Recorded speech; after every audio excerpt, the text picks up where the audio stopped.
a single father of 4 young girls after his wife, popular blogger and author Winter Pitts, passed away suddenly. You know, I remember hearing of Winter Pitts dying and passing away, and Jonathan being left with these 4 little girls. And as we watch this progress on social media, it just hit me personally. Yeah, I mean, and she was so well known and doing amazing things, you know, just, helping young girls and, just a wonderful couple. I mean, she looked so healthy and vibrant. And, again, I guess we realized that, we could go at any time. But, even in her short lifetime, she did amazing things. And so looking forward to hearing from Jonathan in a few moments. Absolutely. And we're also hearing of more flooding in northern Canada, especially First Nations community of Kashechewan. Yeah, it's a community of 2,500. And the thing that's so tragic about this, Maggie, is this is happening every year. Yeah. And as a result of the flooding this time, they're having to be evacuated. And, people are traumatized and they're asking the government, come on, we need some help. So please be praying for our friends up in Northern Ontario and that are also, suffering with the flooding right across Canada, especially the east. Yeah, and we'll have an update on our relief efforts in Indigenous communities here in Canada with our First Peoples Voices producer, Crystal Lavalley. But first, here's Moira Brown with her guest. A year and a half ago, I interviewed a lovely couple from Dallas, Texas, who'd written an insightful book sharing practical lessons learned in parenting their 4 young daughters.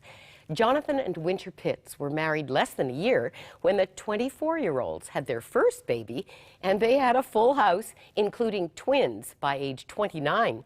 Married life was a wake-up call, to put it mildly, but God grew them through all of it. At 3:45 p.m. on July 24, 2018, Jonathan hit send on an email to their publisher with the final edited manuscript of this book, Lessons Learned in 15 Years of Marriage. Shockingly, at 7:30 p.m. that very July day, Winter breathed her last. She was just 38. I think we've been reeling in the shock of this, Jonathan, ever since we got the news. What happened? Yeah, she had a heart murmur that a lot of people have. I think 10% of the U.S. population have heart Usually murmurs. Undiagnosed, Yeah, right? and hers was diagnosed, and the only time we even thought about it was when she was pregnant, and God was gracious to get her through all of her pregnancies, and she was high risk. But on that July 24th, that day, she would have what's called cardiac dysrhythmia, and her heart would just get off rhythm to the point that it wouldn't sustain life. And our experience was pretty traumatic. Hers was not. She graciously left and went into the hands of Jesus. And yeah. Young family. The names and ages of your 4 girls. Yeah, Alina, 15, which a lot of your viewers might know from the movie War Room. She was in the movie. Yeah, Caitlin's 12 years old, and then I have twins that are 10, Olivia and Cameron. So This is going to be the first Mother's Day without Mom. I can still hear Winter saying, I want to raise Jesus-chasing world shapers. How has this affected their faith, their worldview? Yeah, I mean, they've all dealt with the grief a little bit differently, but the thing I can say with complete confidence is that they trust the Lord. And what's kind of crazy to me is we were here talking about that book, our parenting book, She Is Yours, Trusting God as You Raise the Girl He Gave You. And I like to think about the fact that as Winter left this earth, she said, they're yours, Lord. I trust you with them, and that she trusted me with them. And ultimately, I have to trust every day that they're yours, God. They're not mine, they're yours. So I trust that whatever you have for them, whatever you need for them, that you will give, and you'll be gracious to provide. So. How are you doing? I'm good, I mean, I trust the Lord, and didn't mean to get emotional right now, but I trust God in big ways, and I'm just grateful for what I had. I didn't realize I was married to such a giant in the faith in Winter, and all that she did for the kingdom through her writings and through her magazine For Girls Like You. And so I'm grateful to have had her as my best friend and wife and mother of my girls, and somebody that I'll admire for the rest of my life. So, what we had no hint of, really, in that first interview was how much you had grown through in your marriage as a couple. And this book, emptied, irony, experiencing the fullness of a poured out marriage. This is really a legacy piece. Yeah. It's the good, the bad, and the ugly of your 15 years together. Yeah. And you're pretty vulnerable about the tough stuff. Yeah. You went into marriage with, rose-colored glasses by your own confession, and you thought you were just the ideal husband material, didn't you? I did, yeah. I thought that I had it all together, and I was kind of there to save Winter, and ultimately what I would find is that God was working through each of us to grow us and mature us, and I had a ton to learn, and she taught me a lot, and God taught me a lot through that process. So. Winter and I were nothing alike. Nothing. It's true. True words. They say opposites attract. Yeah, yeah. But you were going to change her. I was. I thought that was usually the woman's agenda. Well, she wanted to change me too. We both wanted to change each other. I think I was a little bit more vulnerable with mine in that part, but ultimately, God had plans to change both of us, and He would use each of us, and the good and the bad and the ugly, to help shape each of us into the person that He wanted us to be for each other, and really to use us together in ministry, which was one of my greatest joys, was to be able to work in ministry with her for really the last half of our marriage. So I think it's Winter who writes, the key is looking to Him for His restoration and cleaning process to begin. God didn't waste any time in the pruning. No. It began right away. Yeah. And you're so thorough and so open about all aspects of that I think couples who want to strengthen their marriage can take the journey with you. Yeah. Well, for us, it was not an option to put out. We don't feel like we're professionals, so we put out a book just saying, hey, here's what we've done, and this is how God has worked, and here's where we failed, and here's where we've won, and here's where we leaned into God, and here's where we didn't lean into God. And God was gracious all along the way, and we clearly see through our journey His goodness in bringing us close together, and ultimately giving us a level of intimacy that neither of us thought existed. So, more about the concept of being emptied to be fulfilled right after this. The only thing I know is that Philippians 4:13, I can do all this through Christ who gives me strength, is not any longer a verse to me that is about, there was a verse on a coffee cup that I would think, when I go through, God will give me strength. But ultimately now I know that He is my strength. Being a prayer line partner today isn't for the faint of heart. God doesn't call everyone to pray with those in need, but He does urge all Christians to pray for them. This is why, as part of Project Hope Spring, we're looking for 1,000 compassionate believers just like you to promise to pray for our prayer ministry. Become a Crossroads Prayer Promiser today. Visit crossroads.ca/hopespring. And we really appreciate the work of our prayer partners so much. You know, we have over 100 volunteers and staff answering 1,200 calls a day, night and day, and we want you to encourage them. So if you believe in prayer, will you commit to be praying for our prayer partners? Call 1-800-265-3100 or visit crossroads.ca/hopespring today and tell us that you'll become one of those prayer promisers, or you can make a donation to help us reach our goal by the end of May. When I see, David Maines, he built this incredible thing where there was this show and a phone number. There's this notion that content can move your heart to a place of surrender, and then you get to talk to someone else. That legacy deserves continuing into the digital space. What excites me about Castle is the fact that it's not only just great inspirational content. It's not a place for you to just binge watch. We want you to belong. It's streaming hope. It's streaming encouragement. It's streaming love. Even though you may be alone watching the content, when it moves something in your soul, we're here for you to talk. And I just look at it as a new way to evangelize that's very purposeful and very strategic. To move people to a deeper place with God. That's really what it is.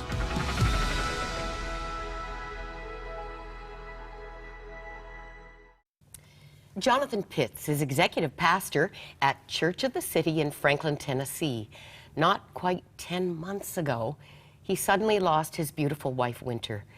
Since we were together here last, Jonathan has changed jobs, you've changed the state and that you live in, and you've become a single parent. And I just wonder how you're doing even this, Jonathan. Yeah, what's funny, people ask me, how are you doing this? And I say, I really don't know. The only thing I know is that Philippians 4:13, I can do all this through Christ who gives me strength, is not any longer a verse to me that is about, it was a verse on a coffee cup that I would think, when I go through, God will give me strength. But ultimately now I know that He is my strength. So it's Christ in you, the hope of glory. So for me, every day it's waking up and realizing that God is walking with me on this journey, that He's looking to strengthen those, as I think it's in Chronicles says, He's looking to strengthen those whose heart is set on Him. And so I choose to set my heart on Him and trust that He's going to give me everything I need every day that I need it, every day that my girls need it, every day that we need it in our home, that he's given us the strength that we need. And that's just my story. It's not anything I've done. It's just what God's given. So, You know, it's such a dramatic change in your whole outlook. You were the guy who thought God owed you an ideal, a perfect, quote the man, perfect marriage because of your excellence and your religious history. And yeah, it was a completely, for me, I don't know why. I mean, I grew up with very gracious parents, but I grew up with like a self-righteous view of myself, and that, you know, I'd done things God's way to a large degree, and so you must be impressed. Yeah, so honestly, I operated like the older brother in the story of The prodigal son. Prodigal son. So like I just had this self-righteous thing about me that felt like God owed me, and that even in bringing my wife, that he would give me what I wanted and what I thought was ideal, and doesn't normally work that way. So. And now we have what doesn't look like an inviting option. Emptied. Experiencing the fullness of a poured out marriage. Sounds like a lot of giving. Yeah, we would give, and I would find, you know, there's, you know, the Bible says that for Jesus, that for the joy set before him, he endured the cross. And so I think a lot of times people look at that title and they think empty, like give up, die to self, like all that sounds unattractive. But the Bible talks about Jesus giving everything and suffering for the joy set before him. And I like to think in the same way, like for me, and I've experienced this, that for the joy set before me, I endured things that were painful, hurtful, even things that were not necessarily things that we had to go through in marriage that we went through, and that God had joy for us on the other side of that. And that joy came in intimacy, and that joy came in being each other's best friends, and that joy came in serving our girls together, and then ultimately doing ministry together, which was really good. You moved from me to we. Yeah. I love that. And let's just look at that passage because, you know, just on the tail end of Easter, it's called the kenosis, the emptying, the self-emptying that Jesus modeled for us, Philippians 2, 5-8. And this is what he challenges us to do in following him. Have this attitude in yourselves, which was also in Christ Jesus, who, although he existed in the form of God, did not regard equality with God a thing to be grasped, but emptied himself, taking the form of a bondservant, and being made in the likeness of men. Being found in appearance as a man, he humbled himself by being obedient to the point of death, even death on a cross. Two words come through in this book: dependence and obedience. Jonathan, that's the path that you found together in just 15 years of marriage. Yeah, I think the only way that you can be obedient is to be dependent, like fully dependent on God, and then walking in obedience daily, which includes repentance, because you're going to mess up. And for us, Winter and I, we did mess up. I like to look at our marriage in 3 different phases. The first 5 years was realizing that we were broken and realizing that we needed to do something different. The second 5 years was set on beginning that process, the kenosis process, to a degree, because we can't be like Jesus in that sense, but we can be like him. We can deny ourselves. We can deny ourselves day by day. And so that second 5 years was all about us denying ourselves, taking up our cross daily, emptying ourselves. And God would give us in those last final years just an intimacy and a friendship that I never thought was possible. I don't think that she thought was possible. And ultimately, God would use us in ministry together. And although she's not here with me now, we're still doing ministry together through our writing. And I'm just really grateful for that. And one day we will see the full canvas that God is painting on. You know, in a few days, my husband and I are going to celebrate 30 years of marriage. And I don't usually say this on television, but do you know what? We've never had a fight. I even asked the kids, have you ever heard Dad and I have a fight?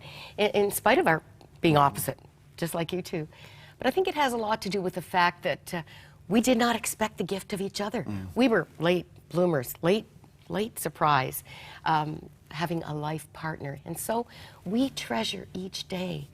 Jonathan and Winter Pitts had just 15 years.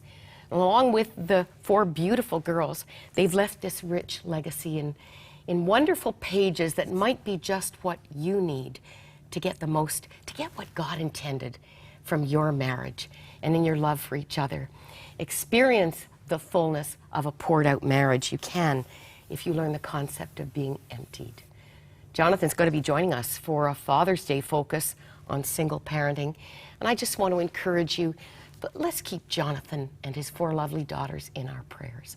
Jonathan, bless you. It's been good to be When you were here last time, I said, I want to stay connected to this family. Didn't expect that this would be the way you would return, but keep coming back. Thank you. Well, I'm glad to know that you got to know my sweet girl, and glad to be connected. Bless you.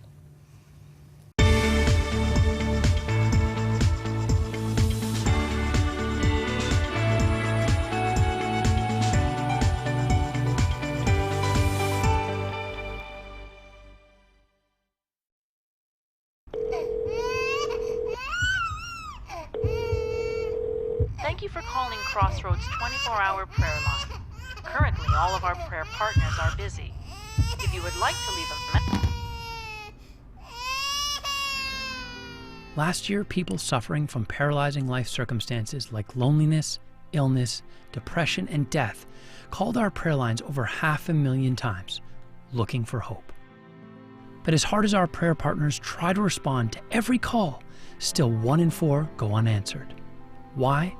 Simply because we don't have the technology we need to keep up with the growing demand for spiritual help. But together, we can improve that. Project HopeSpring is our solution to get the technology we need to answer more calls.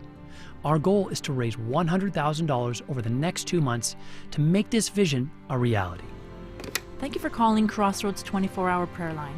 How can I pray for you today? I need help. Just imagine the difference you could make in someone's life by your will to give. Support spiritual care in Canada. Donate to Project HopeSpring today. And as our special thanks for your support, we'd like to send you one of 3 inspirational art pieces for suggested minimum gift. Quantities are limited. Call 1-800-265-3100 or donate online at crossroads.ca/hopespring.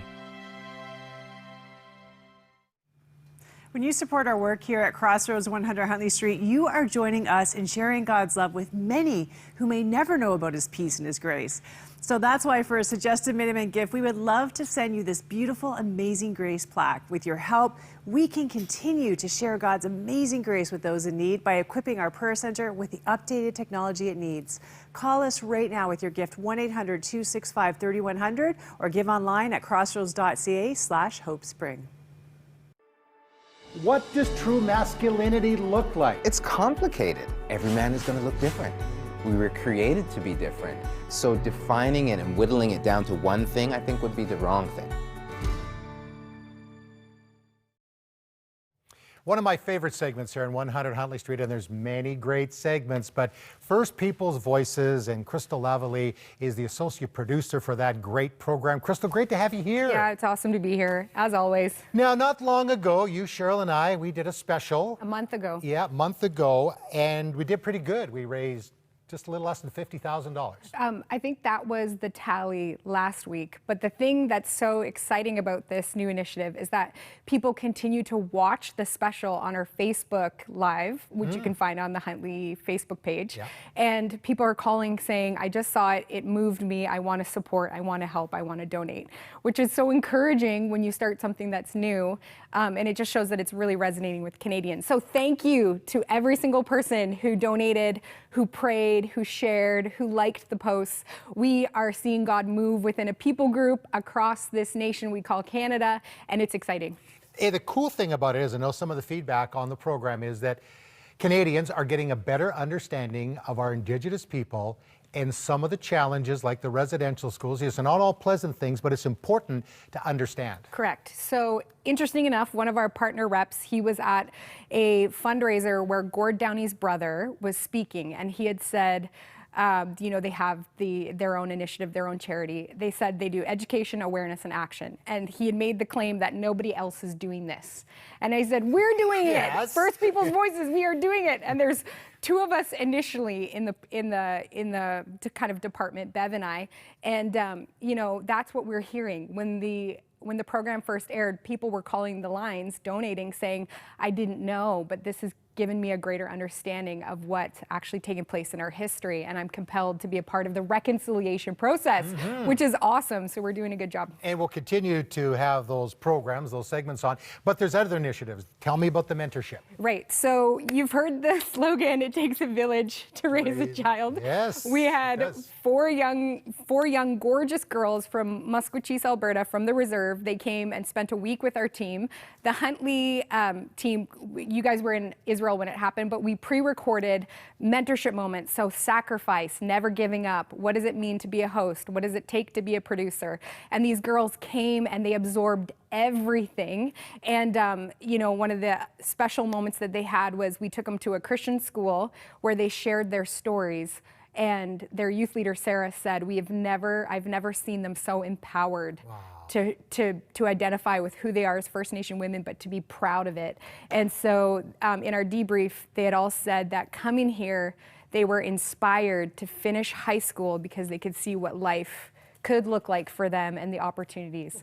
Yeah, and you're giving them a vision. It's amazing. Now, also, food distribution is an important part of this. I mean, yes, we want to tell the story about Jesus and how he changed his lives, but the practical part of it too. Right. So we just sent $50,000 worth of fresh produce and canned goods to Wiagamau Lake, which is a remote community in northern Ontario. So we partnered with Southwestern Ontario Gleaners, Volker Krom, who's the Thunder Bay Regional Distribution rep there, and they have a refrigerated truck that takes the food, drives it there, drops it off. And the reason why it's important that we do this is because a lot of those remote communities, as you know, they feel like they're forgotten. And so part of Crossroads Cares relief initiatives, we're saying you're not forgotten, you are important, and we love you, and this is the hands and feet of Jesus. What's the impact? What are people saying to you, to Bev Hadlin, to our Huntley team? It's partnership, baby. Like, we've got people partnership, baby. This is what they're saying. I You love can't, it. One person, you can make an impact, but together we're a force in this nation for only good. And it's really redefining where we are as a nation, who we are as Indigenous people, and what that could look like for the next 150 years. We get to craft that now, and everybody can play a part, so that's exciting. So you're still taking donations? Yes, firstpeoplesvoices.ca, where million is spelled MILLION, if somebody wants to make $1 million donation. Okay. It's a lot of zeros, but hey, God can handle it. Crystal, just love you and love what you're doing, and we are making a difference. Yes. And another guy's making a difference is our Robbie Simons, and here he is with today's Bible teaching.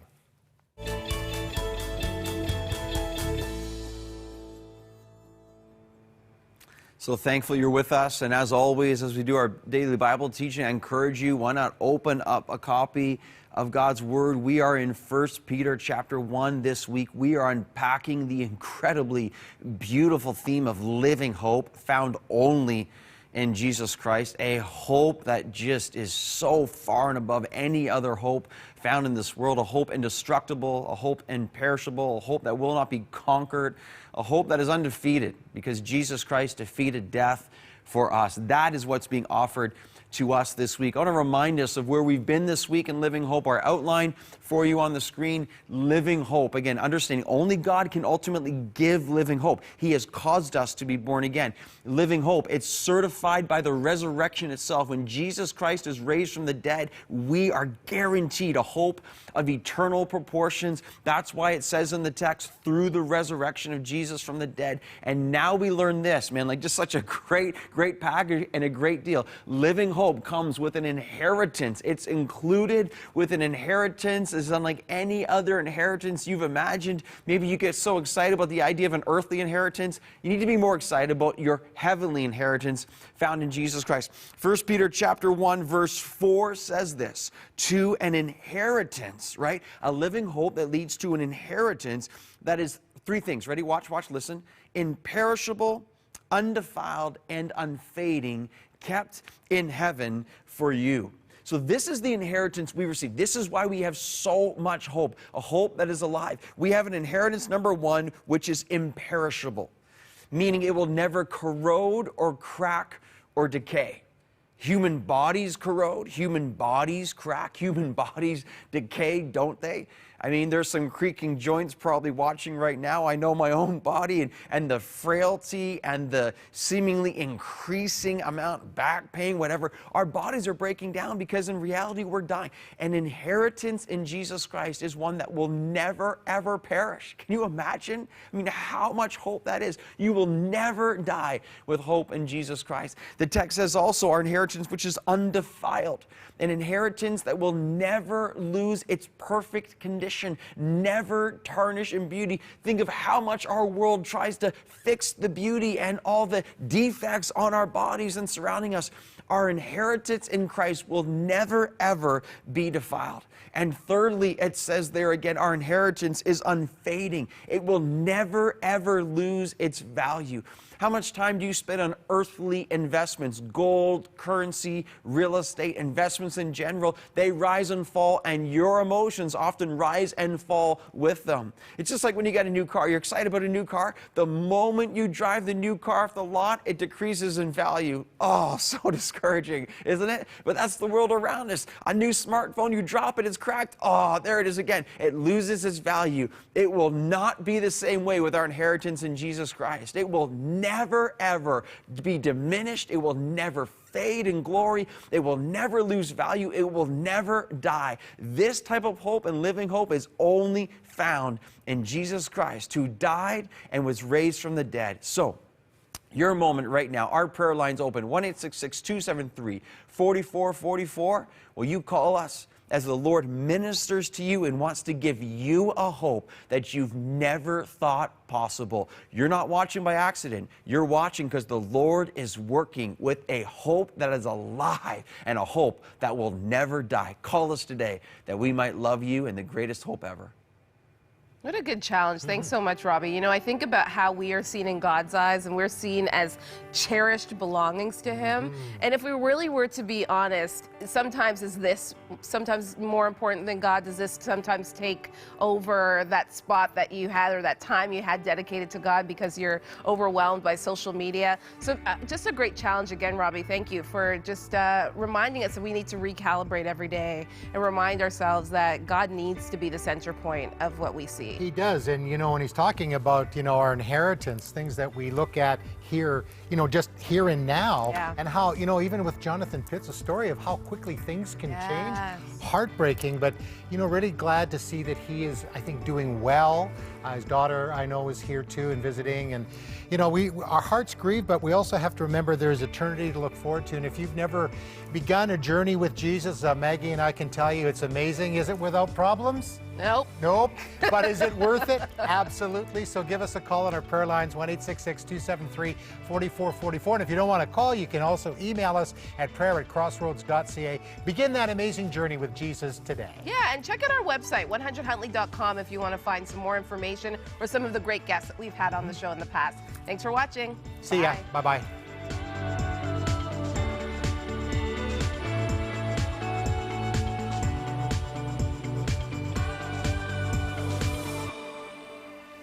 Thank you for your ongoing support of Crossroads, a member of the Canadian Council of Christian Charities. You can write to Crossroads, P.O. Box 5100, Burlington, Ontario, L7R 4M2.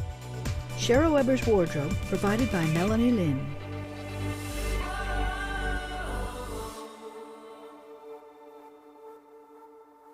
Deeks Insurance is a proud sponsor of the 100 Huntley Street studio. Media. This medium.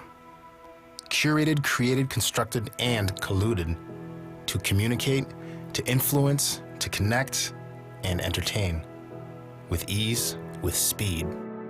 Over 7 billion people yearning to connect, yearning to be fed, always looking out for whatever's cool, whatever's funny, whatever's trending. The medium is the message, but are we receiving the message? When everything is constantly moving, constantly changing, there is one thing that will not change, one thing that will outlast our lives, one thing that lasts longer than time itself, one thing that knows no bounds, no status, no color. That one thing has a name. As missionaries, we are here to share that one name, Jesus. Using the ease and speed of media to spread light to the lost, to communicate, to influence, to inform, to connect. We are media missionaries.